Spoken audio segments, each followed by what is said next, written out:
Salut les gens, attends je règle. C'est la haute Gaule avec la carte du monde. Autre version. Alors sur cette carte du monde, on va voir une femme qui est drapée d'un voile avec entre ses mains une baguette, elle est nue. Elle est dans une couronne de fleurs qui est rouge, bleu, jaune. Elle est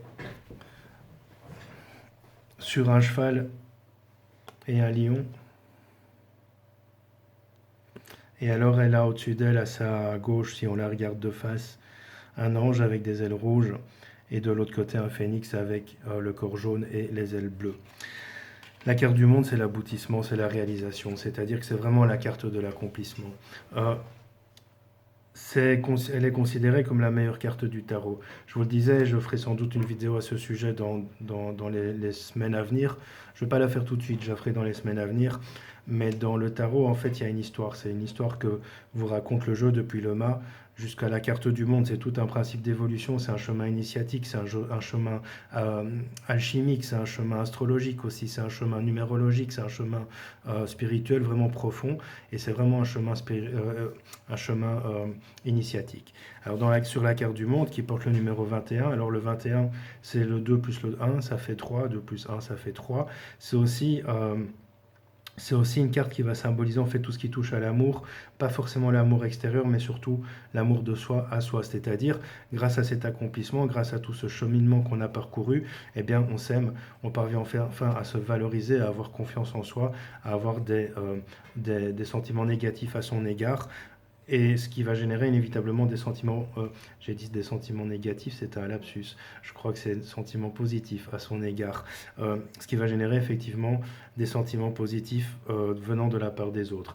Alors je parle de sentiments négatifs parce que je viens de faire une vidéo sur une réponse un petit peu à des commentaires sur d'autres vidéos qui émanent des sentiments négatifs envers moi. Il n'en reste pas moins que ce lapsus est intéressant. Alors le cheval, il va symboliser, alors je pense que c'est un cheval même si il a un petit peu une tête de vache, de veau, il va symboliser en fait la monture. Alors la monture n'est pas forcément quelque chose que tu vas chevaucher pour aller de l'avant, c'est plutôt tout ce qu'il y a en toi. Alors tu vois, elle le domine, elle le contrôle elle est vraiment sur ce cheval et sur ce lion. Le lion symbolise la force, la puissance, le cheval symbolise la monture, symbolise vraiment tout ce qui touche à cette capacité d'avancer, à aller de l'avant, mais la monture ici elle va être intérieure, c'est-à-dire toutes ces capacités que la personne a en elle qui lui permettent justement entre guillemets de chevaucher la vie. Alors les couleurs sont réunies ici puisqu'on a du bleu, bon on n'a pas de vert mais on a du bleu, du rouge, du jaune et ce sont toutes des couleurs qui vont générer cet accomplissement puisqu'on est en parfait équilibre par rapport à toutes ces couleurs, le jaune qui symbolise la connaissance, le bleu la spiritualité, le rouge la matière.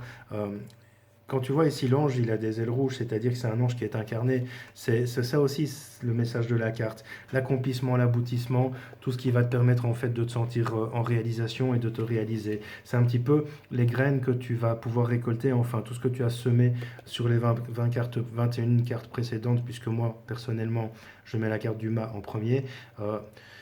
Selon que tu la mettes en premier ou pas, tout ce que tu as semé dans les 20 ou 21 cartes précédentes, mais tu vas commencer à le récolter. Alors dans un tirage, c'est pas parce que la carte du monde sort qu'inévitablement tout va réussir au consultant. Que le consultant soit une personne extérieure ou que ce soit toi, c'est pas parce que, par exemple, tu poses une question au niveau professionnel. Bon, ici, les ailes de l'ange sont dorées, le phénix a un corps bleu et les ailes jaunes, contrairement au tarot Grimaud où il a les couleurs inversées. La couronne n'est pas de toutes les couleurs sur le Grimaud, elle est de toutes les couleurs sur le Grimaud, elle est verte ici. On voit bien que c'est un taureau. Prendre le taureau par les cornes. Ouais, en fait, il est moche le taureau, c'est un cheval. Je croyais que c'était un cheval, mais il y a des jeux sur lesquels c'est un cheval. Donc ici, c'est un taureau. Eh bien, ça symbolise bien ça, puisque je viens de te le dire.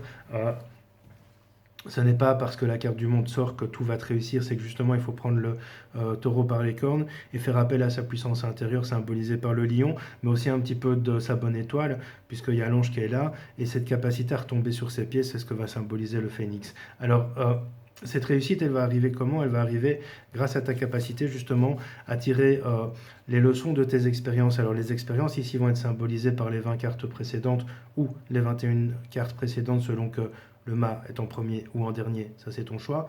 Euh, et donc ça va permettre vraiment de se réaliser, d'aller vers de l'avant, mais ça ne veut pas dire que c'est une fatalité, ça veut dire que les portes sont ouvertes pour ça. Autrement dit, tu vas avoir tous les champs possibles, toutes les possibilités, les opportunités pour te réaliser, mais c'est à toi que ça appartient parce que il faut prendre le taureau par les cornes, faire parler toute ta puissance intérieure, compter un petit peu sur ton intuition et être capable de te servir de tes, entre guillemets, échecs du passé, tirer des leçons de tes erreurs du passé. Ce que va symboliser le phénix, la renaissance, hein, d'une certaine manière. Donc l'idée et le message ici est vraiment le suivant. Quand tu as cette carte dans un tirage, l'important est de dire au consultant, ça va aller si. C'est-à-dire que j'ai souvent soit dans les cours que je donne, soit dans les tirages que j'ai reçus, des personnes qui, une fois que le monde sort, disent ah ouais, tout va être génial, tout va être beau, tout va être magnifique. En fait, non, pas forcément. C'est-à-dire que il faut dire oui, ce sera magnifique, à condition que, ma chérie. C'est-à-dire, je te fais pas l'accent brésilien parce que je suis pas doué en accent, mais si en accent belge, ça je peux te le faire si tu veux, mais en accent brésilien, c'est un peu plus compliqué. Bref, donc il ne faut pas dire absolument au consultant oui, tout va réussir, c'est chouette, tu vas avoir de belles opportunités. Non, il faut dire au consultant, ok mec, tu as une opportunité professionnelle, sentimentale, financière, ça va être génial si et seulement si. Et qu'est-ce qui va générer et définir le si et seulement si? Ben, c'est les cartes extérieures, c'est-à-dire les autres cartes qui englobent et entourent le tirage. Donc quand tu as la carte du monde par exemple, avec la carte du battleur, eh bien tu peux dire à la personne oui, ça va être génial si et seulement si tu parviens à user toutes tes compétences, tu parviens justement à jouer un petit peu avec ce qu'on te demande d'être, de faire, à te jouer peut-être un petit peu aussi de certaines personnes si ces personnes sont dans l'histoire. Et alors, comme ça seulement, tu vas pouvoir justement être dans l'accomplissement et la réussite. Donc c'est une carte de réussite, d'accomplissement, mais pas forcément garantie ni assurée. C'est vraiment une carte qui va te dire, attention, à l'issue du chemin, oui, il y a ça, mais pour que cette issue soit positive, il faut que tu passes par ces étapes, par ces épreuves. Alors parfois, elle arrive en conclusion, parfois elle arrive en ouverture de jeu, c'est-à-dire que la première carte que tu sors, c'est celle-là. Quand elle arrive en ouverture de jeu, tu peux dire, écoute, oui, ça va être beau, pourquoi? Parce que justement, cette carte symbolise le fait que tu as pu apprendre de tes erreurs, comprendre, utiliser tes perceptions, et donc tu ouvres le chemin sur une forme de réussite. Mais les cartes qui vont suivre vont déterminer aussi si cette réussite est garantie ou pas. Maintenant, si tu fermes le jeu avec ça, tout le jeu va être le chemin qui va permettre d'amener à la carte du monde. C'est-à-dire que quand tu fais un tirage qui soit en croix, en pyramide, peu importe, si la dernière carte qui sort, c'est celle du monde, tu vas dire au consultant, écoute, tout ce cheminement, c'est-à-dire par exemple le battleur, par exemple on va imaginer un tirage, parce que j'ai pas toutes les cartes ici, imaginer un tirage avec le battleur, avec la roue de fortune, avec le pape, et puis on clôture, parce que parfois tu peux tirer 4 cartes sur une ligne, c'est suffisant, la carte du monde. C'est la dernière carte sur ce tirage-là, donc battleur, roue de fortune et pape. Écoute, tu as tous les outils en main, même si parfois c'est pas toujours facile et que parfois tu auras le sentiment qu'en fait tout se joue contre toi, tu vas pouvoir faire appel à une autorité supérieure. Alors je résume, hein, me dites pas oui, mais non, le pape, machin, machin. Non, je résume, je simplifie. Si tu parviens à tout ça, tu vas pouvoir aller vers cet accomplissement. À l'inverse, si tu ouvres la carte avec le monde, suivi du battleur, suivi de la roue de fortune, suivi du pape, on va dire écoute, tu as vraiment tout ce qu'il faut pour, la réussite est là.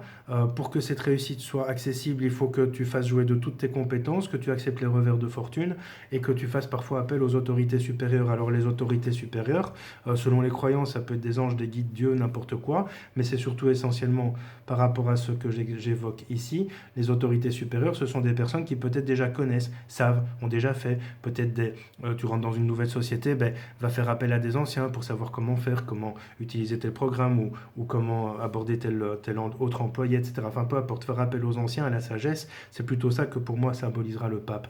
Donc, euh, voilà, donc selon la place qu'elle occupe, elle va avoir une signification identique, mais avec un tenant et aboutissant différent. Donc pour moi, c'est vraiment, oui, la plus belle carte du jeu, qui symbolise la capacité à se valoriser, à avoir des sentiments positifs à son égard, à avoir la capacité à aller de l'avant grâce à tout ce qui va, tout ce qui découle du passé, mais aussi tout ce qui va suivre. Donc c'est-à-dire, en fait, c'est un peu comme si, pour te donner une image avant de quitter, C'est un peu comme si on te disait, voilà, tu dois traverser 2 nuits dans la forêt, tu reçois une tente, tu reçois de quoi faire du feu, tu reçois à bouffer pour 2 jours, tu reçois de l'eau en suffisance. Si tu sais pas gérer ça, tu vas échouer, tu vas crever de faim le deuxième jour et là tu vas dire ouais mais enfin on m'a dit que j'avais tout pour réussir. Tu as tout pour réussir parce que tu as le plan, tu as la boussole, tu as la bouffe, tu as de l'eau, tu as du feu, etc. Mais si tu consommes tout ça le premier jour parce que tu te fais la teuf d'enfer, bah, inévitablement le lendemain tu n'auras plus rien. Et c'est ce que va te dire la carte du monde. Tu as tout en main. Par contre, à l'inverse, si tu dis, OK, je vais un peu économiser parce qu'on ne sait jamais, 2 jours peut devenir 3, c'est être prévoyant, mais c'est aussi casser d'une certaine manière la réussite. Donc il faut trouver un juste milieu, trouver un équilibre. J'espère que tu as compris la métaphore.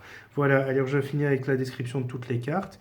Je vais bientôt, mais pas tout de suite, parce que laissons-moi un peu de temps, j'ai beaucoup de choses à faire pour l'instant. Donc je vais bientôt faire une vidéo pour expliquer justement ce cheminement initiatique du tarot à la Mésaël, à la David Mogiel, et pas selon d'autres personnes. Allez, je te dis salut et à bientôt. C'était La Haute Gaule.